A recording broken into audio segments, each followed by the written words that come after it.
Hey guys, Kiwi here. In this video, I'll be breaking down and discussing the current story arc leading up to the Whisper-Pike border happening during the end of The Walking Dead Season 9, along with comparing it to its comic book counterpart. With that being said, major warning of spoilers for everything in the show up to the end of Season 9, along with Volume 24 and a bit of 25 of The Walking Dead comics, and let's jump right into this. So episode 915 is a big episode, both being the episode of the Kingdom's Fair, along with complete setup for the Whisper border. So first off, in the TV show, a group of hilltop survivors on the way to the Kingdom's Fair get ambushed by Alpha and the Whispers, and they go missing. The Highwaymen find the wreckage, and so they get Daryl to check it out with a bunch of main characters. This gives Daryl's group a reason to go out searching for the Whispers during the fair, eventually running into them, getting surrounded, and confronted. Now, unlike in the show where Lydia and Henry have run away, in the comics, Carl is actually still with Lydia and the Whispers up until this point.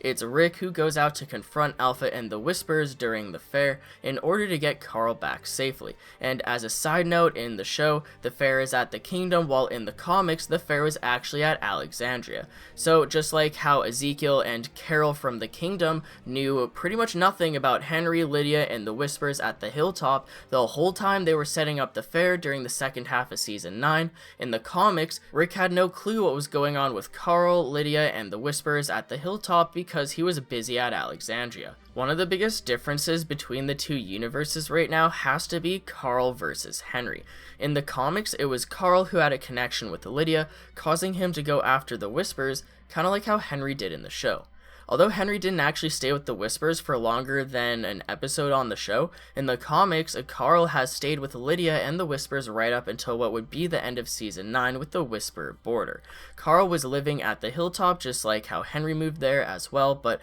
Carl never left a note like Henry when he left to go after Lydia, so it took Maggie a second to learn that he's disappeared from the hilltop, and by then I guess they just figured it was already too late to send people after him with everything that just happened with Alpha. She just didn't want to disturb anything more. She pretty much just left Carl on his own and then eventually told Rick once she got to Alexandria for the fair. It took Maggie a while to eventually tell Rick because she had her own situation going on, Gregory's assassination attempt, along with executing him. That's right, Gregory was actually still alive up until this point in the comics, as in the comics there was only ever one big time skip into the new beginning, unlike how there's two on the show during Season 9 due to Rick's departure. It just goes to show how they remix story arcs from the comics onto the show, either by using them way earlier than you would expect in order to get it out of the way, or they save it later and change it up just however it ends up fitting with the current story. I bet because of all the Rick departure business happening during the first half of Season 9,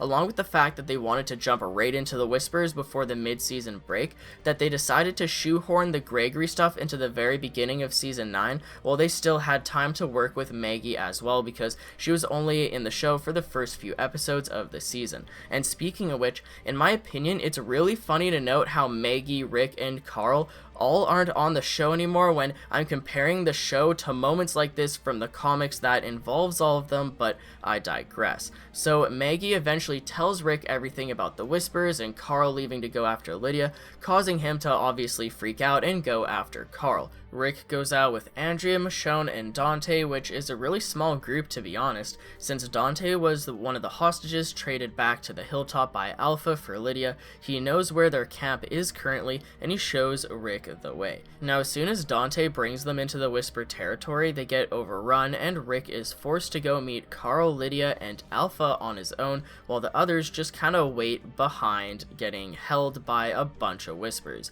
And so this is where Rick finally meets Alpha for the first time, due to their children who have already met and they have a strong connection. It's interesting how, the two leaders of the opposing groups both have, children who are together. It's kind of a classic love story, right? Because it's just such interesting how the main character, Rick, and, the other main character, his son, Carl, are also in such a counterpart position compared to Alpha and Lydia, considering that Carl and Lydia have this connection. Henry and Lydia have it on the show as well, and Henry is technically the son of a leader as well, being, Ezekiel and Carol from the Kingdom, but it just doesn't really feel the same as Rick and Carl. Now when Rick meets up with Carl, he immediately demands that they get the hell out of there. Carl responds by saying he won't go back without Lydia because she isn't safe alone with the Whispers. Rick just says that he's his father, so it's his top priority getting him out of danger if he can, but Carl didn't ask for his dad to come help him, and he figures that he has things under control for himself, so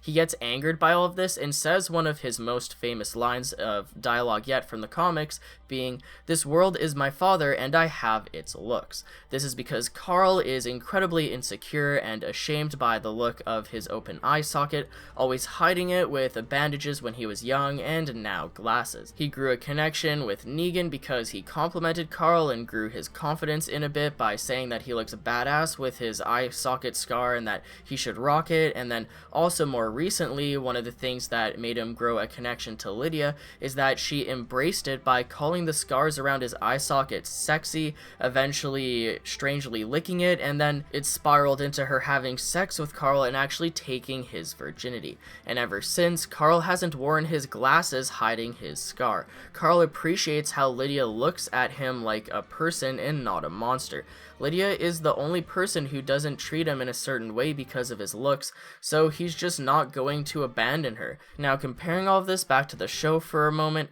Henry's no longer with the Whispers because Daryl and Connie saved Henry and Lydia early by whisking them away in the night and then slowing down Beta by defeating him and his group of Whispers following them, which is all original to the show, and then they brought back Henry and Lydia to Alexandria, so none of this father-son stuff will be really relevant like it was in the comics, which is a shame because it's just another example of an amazing Carl storyline that will never come to fruition. And there's still the whole Henry and Carol stuff, but again, it's just not the same. I'm sorry, that's just kind of how it is. Now in the show, instead of Rick going out to find Carl with Lydia and the Whispers, we have Daryl bringing a backup to search for a random group of people that went missing from the hilltop, causing a confrontation with the Whispers. He brings out a small group of friends that consist of Michonne, Carol, and Yumiko, and so they're all very confident survivors and they hold their own ground, but they're eventually surrounded and confronted by Alpha and Beta. So although this is Carol and Michonne's first time meeting Alpha and Beta,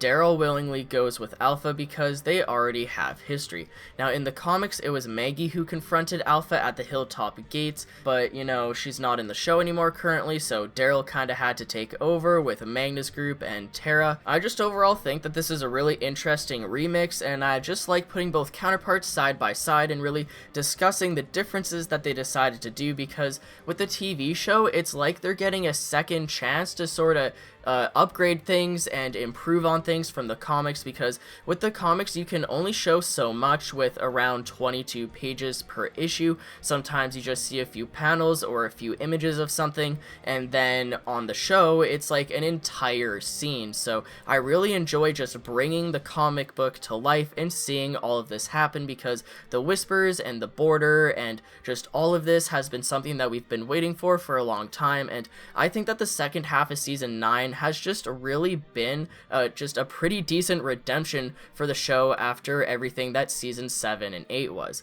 So back to all of this, Alpha has her signature double barrel shotgun from the comics, and she starts leading Daryl away on his own, just like how she took Rick for a walk in the comics. Because in the comics, after Rick and Carl reunite and have their little confrontation or whatever, Alpha forces Rick to go on a little walk with her so that she can show him something. Rick won't stop nagging about what they're up to, but Alpha just constantly tells him to stop talking and to keep his voice down, and she leads him to the rooftop of a building. And as they walk over to the edge of the rooftop, we get revealed a huge image of a massive mega herd of walkers, larger than ever seen before. She tells Rick that her threat to destroy everything isn't an empty one, as she is literally able to with that amount of zombies, and especially since her and her Whispers can just kind of go in and camouflage and control the herd. I believe that this is the largest herd we've ever seen in the comic books, but in the show they'll have to do a good job to impress us here,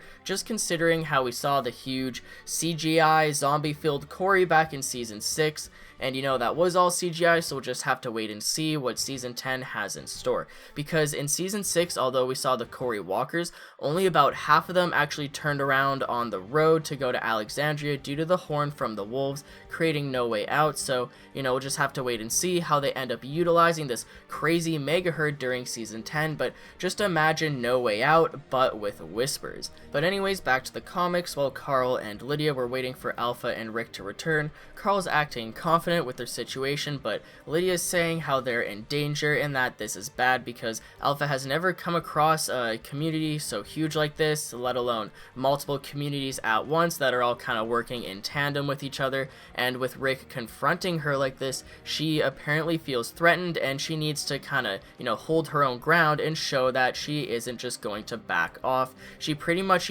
she's alpha. She has to show that she is the alpha. So when Rick and Alpha return with Carl and Lydia, they're all pretty much just told to go back home and to never return, and that Alpha has created a whisper border and that it's fairly obvious and they're going to see it on their way back, and it'll kind of deliver that intimidating message to just completely stay away forever. And the thing is here, Carl is super stubborn about leaving because he doesn't want to leave Lydia alone with the Whispers because they allow women to get raped in order to teach them not to be weak or something. So Lydia's, obviously messed up because of that, and so this is the first time Rick finds out about all of this and Alpha just completely addresses it. I'm not sure if the show will go into this at all like the comics did, or if it's gonna just stick to Alpha being an abusive mother, but it definitely adds that extra crazy layer of darkness to it. She allows her daughter to get raped because she thinks that it's going to make her strong. And it's just all the more reason why Carl wanted to go out and find Lydia and why he doesn't want to leave her side. He just absolutely does not want to leave Lydia alone with the Whispers ever again. And so since that's the case, since Carl is being so stubborn and Alpha wants to send them away,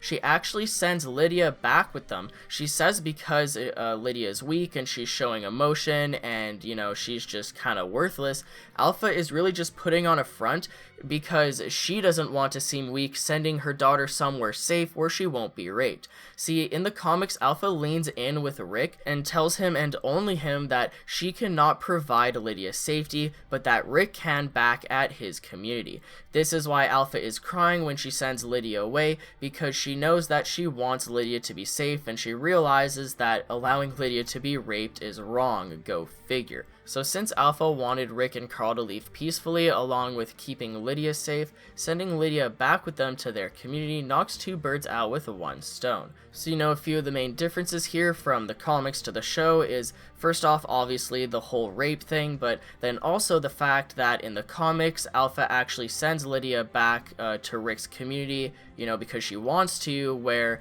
in the show, Henry kind of steals her back and they go and hide at Alexandria. So regardless, on the way back, Rick, Carl, and Lydia all run into the Whisper border that they get told to look out for and also told to never cross again. The Whispers are just irrationally territorial, inevitably resulting in conflict, and although they've mixed up the reason for conflict here and there based on the comics or the show, it all boils down to the Whisper border, or as some of you may know it as, the Pike lineup, the heads on pikes, or the Red Wedding of the Walking Dead. See, the Whisper border is filled with visitors to the Kingdom's Fair, so it includes people from all different groups of communities. There's victims from the Kingdom, the Hilltop, Alexandria, Magnus Group, and hell, probably even the Highwaymen as well. Not only did the fair physically bring all of the communities together, but this Whisper Pike slaughter will in no doubt unite the communities against a common enemy, the Whispers. It seems like the Whisper border was Alpha's way of trying to be intimidating and show that she means business,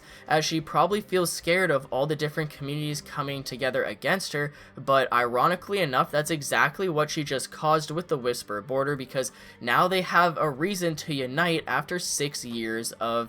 being separate. In the comics, there were over 12 victims of the Whisper border, considering at least one of the victims was pregnant with a child. The only two main victims that died in the comics that are main characters were Rosita and Ezekiel, Rosita being the pregnant one, but in the show we've had more time to grow attached to these characters, so it will no doubt be even more tragic getting to see it all on big screen, especially getting to see all the loss from it, because in the comics, it wasn't really about all those 12 people dying. Like, they weren't all 12 main characters. It was just mainly about how they're all 12 people from different communities getting everyone equally worked up, wanting revenge. And you know, it's still gonna have the exact same purpose on the show, don't get me wrong, but what I'm saying here is it's just gonna be even more emotional for all those side characters and background characters, because on the TV show, those background characters tend to get way more of a following, whether it's Scott or Tobin or whoever it might be. And it seems that some of the Season 9 wrap-up will include bits and pieces from Volume 25 of the comics, No Turning Back, but I'll get more into predictions regarding that during the season break, along with what to expect for Season 10, because, of course, with this arc over and a new one just around the corner, there's a bunch of new subjects to talk about. If you guys have any questions or theories, be sure to let me know in the comments below, but that's pretty much it for the video, guys. I'd appreciate a like on the video if you've enjoyed anything I've said today, or even subscribe for more Walking Dead content in the near future. Check out my Patreon and follow me on Twitter as well, link to both of those in the description. I'm always active over on my other social media accounts, as it acts as a behind the scenes of sorts, and I'm always posting everything I can involving the Walking Dead universe. But anyways, guys, as always, I thank you all so much for watching, and until next time, I'll talk to you guys later. Peace out!